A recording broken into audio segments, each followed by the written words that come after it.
বালা মুসিবত কেন আসে আমাদের জীবনে? আর এই প্রশ্নের জবাব খুঁজতে গেলে আপনি একটা হাদিস রাসূলুল্লাহ সাল্লাল্লাহু আলাইহি ওয়াসাল্লামের পাবেন যে রাসূলুল্লাহ সাল্লাল্লাহু আলাইহি ওয়াসাল্লাম বলেন যে মহান আল্লাহ যখন বান্দার কোনো কল্যাণের কথা চিন্তা করে বা কল্যাণ চায় তখন তাকে মুসিবতে নিপাতিত করে।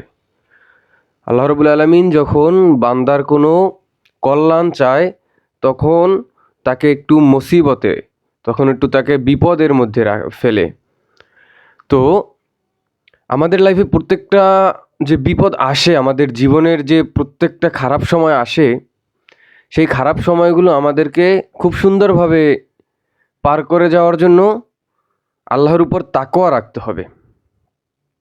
খারাপ সময়টা কিভাবে পার করবেন এটা আমাদের রাসূলুল্লাহ সাল্লাল্লাহু আলাইহি ওয়াসাল্লামের জীবন থেকে, পূর্ববর্তী সকল উলামা ইকরামের এবং নবী রাসূলের জীবন থেকে আমরা শিক্ষা নিতে পারি।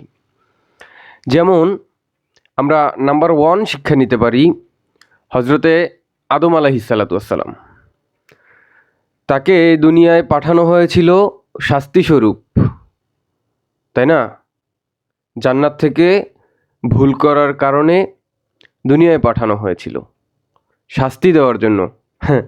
আফসোসের বিষয়, আদম আলাইহিস সালাতু ওয়াসসালামকে যখন আদম আলাইহিস সালাতু ওয়াসসালামকে এই পৃথিবীতে শাস্তি দেওয়ার জন্য পাঠানো হয়েছিল, আর আমরা এই পৃথিবীতে সুখ খুঁজি, শান্তি খুঁজি। তো মূল বিষয় হলো যে আদম আলাইহিস সালাতু ওয়াসসালামকে যখন এই পৃথিবীতে পাঠানো হয়েছিল তখন তিনি কিন্তু জানতেন না যে আল্লাহ রাব্বুল আলামিন তার তওবা কবুল করবেন, তাকে ক্ষমা করে দিবেন। আল্লাহর উপর ভরসা ছিল, তাওয়াক্কুল ছিল, তার ফলে আল্লাহ রাব্বুল আলামিন তার তওবা কবুল করে নিয়েছেন। চাইতে চাইতে আদম আলাইহিস সালাম তিনি ক্ষমা পেয়ে গেছেন। এরপরে আমরা যদি আসি হযরতে মূসা আলাইহিস সালাতু ওয়াসসালাম, তিনি যখন মহান বিপদে পড়েছিলেন, পিছন থেকে ওই ফেরাউনের দলবল সৈন্যরা তাকে এবং তার বনি ইসরাইলকে হত্যা করার জন্য আসছে, এবং তিনি যখন ওই ছুটে চলছেন মরুভূমির মাঝে, তখন সামনে যেই লোহিত সাগর পড়ল, সেই লোহিত সাগর কিভাবে পাড়ি দিবেন তিনি কিন্তু জানতেন না। তো আল্লাহ রাব্বুল আলামিন তার উপর ভরসা রাখার ফলে, তার উপর তাওয়াক্কুল রাখার ফলে মূসা আলাইহিস সালাতু ওয়াসসালামের উপর খুশি হয়ে ওই লোহিত সাগরে রাস্তা করে দিলেন এবং সেখান থেকে তিনি পার হয়ে গেলেন। তো মূসা আলাইহিস সালামও কিন্তু এই বিপদটা পার হয়েছেন আল্লাহর উপর তাওয়াক্কুল ভরসা রাখার কারণে। এরপরে যখন আপনি হযরতে ইব্রাহিম আলাইহিস সালাতু ওয়াসসালামের দিকে আসবেন, তাকে যখন নমরুদ আগুনে ফালানোর ব্যবস্থা করছিল, ওই চরকিতে যখন উঠিয়েছিল, তিনি কি জানতেন যে আল্লাহ রাব্বুল আলামিন তাকে ওই আগুন থেকে বাঁচাবেন? তিনি তো জানতেন না। তিনি জানতেন না যে তাকে আগুন থেকে আল্লাহ রাব্বুল আলামিন ওভাবেই বাঁচাবে। তিনি জানতেন যে পুড়ে যাবে। সাধারণত আমরা যেটা জানি যে আগুনের মধ্যে আমরা পড়লে, আগুনের ভিতরে যদি কেউ পড়ে তাহলে আমরা পুড়ে যাব। তিনিও এটাই জানতেন, কিন্তু তিনি এই বিশ্বাস রেখেছিলেন যে যদি আমি আল্লাহর কাছে সাহায্য চাই, আল্লাহ সাহায্য করবে এবং আল্লাহ অবশ্যই আমাকে সাহায্য করবে। আল্লাহর উপর তার ভরসা ছিল, আল্লাহর উপর তার তাওয়াক্কুল ছিল। এজন্য আল্লাহ রাব্বুল আলামিন ওই ইব্রাহিম আলাইহিস সালাতু ওয়াসসালামকেও কী করেছিল? ওই আগুন থেকে বাঁচিয়েছিল, তাই না?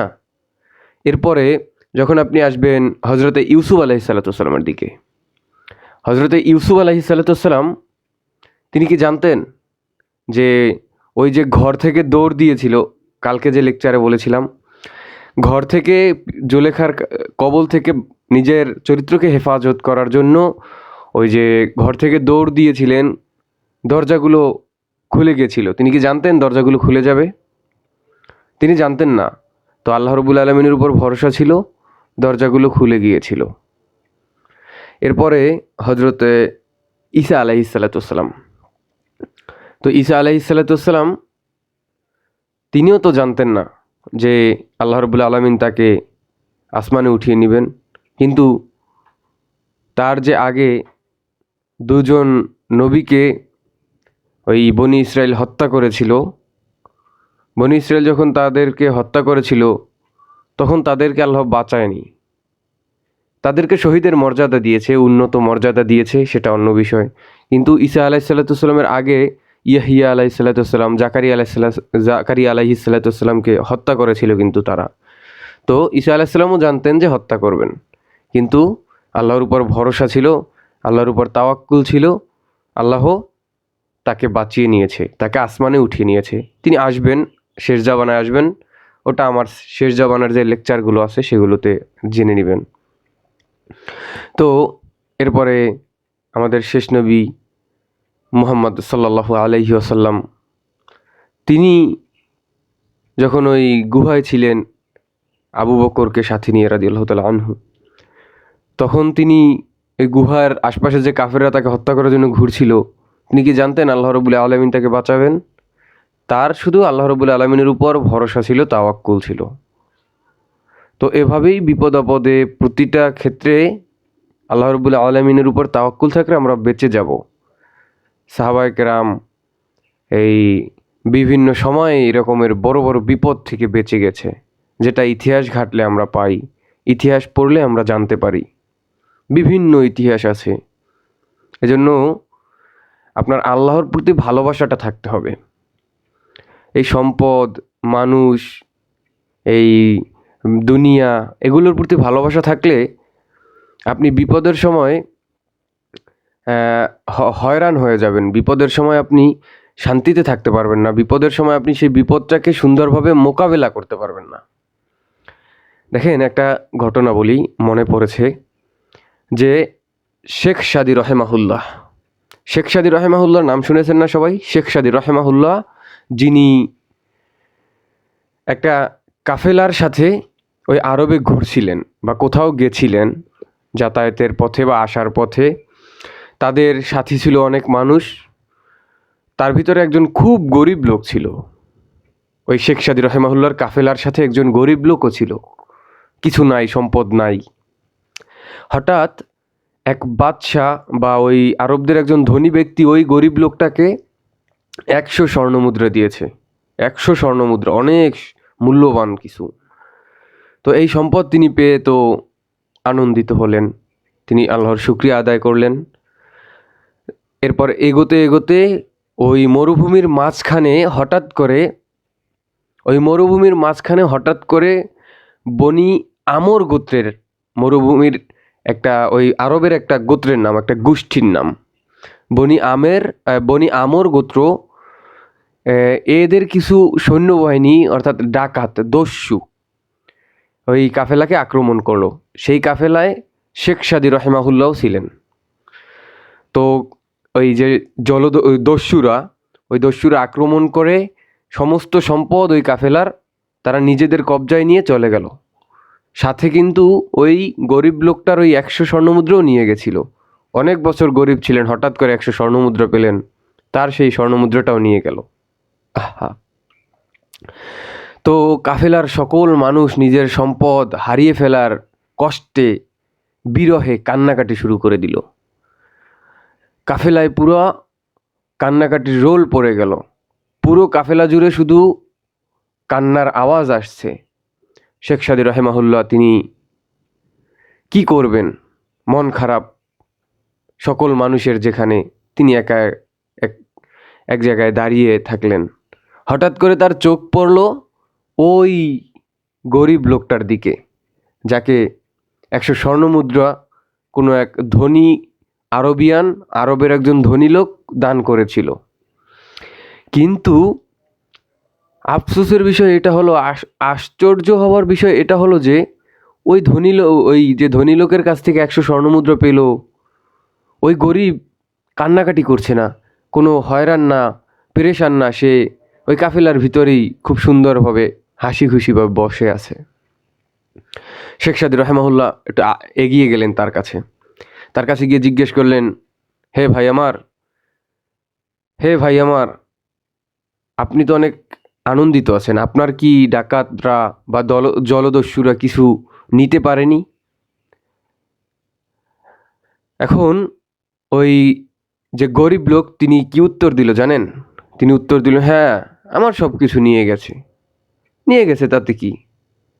আমার এই দুনিয়ার সম্পদের প্রতি এবং দুনিয়ার কোনো মানুষের প্রতি এত ভালোবাসা নেই, এত লোভ নেই যে সেগুলো চলে গেলে আমার কষ্ট হবে, আমার কান্না হবে, আমার মন খারাপ হবে। এত ভালোবাসা আমার নেই। নিয়ে গেছে, আমার এত কষ্ট পাবার কিছু নাই। শেখ সাদী রহমাহুল্লাহ তার দিকে একটু তাকিয়ে থাকলেন এবং ভাবলেন, আহা, আল্লাহর প্রতি কি ভালোবাসা, দুনিয়ার প্রতি কি অনীহা তার। এরকমের মানুষ খুঁজে পাওয়া বিরল। শেখ সাদী রহমাহুল্লাহ বললেন যে, হজরত, আপনার একটা চিন্তা চেতনা আর আমার একটা চিন্তা চেতনার মিল আছে। শেখ সাদী রহমাহুল্লাহ বললেন,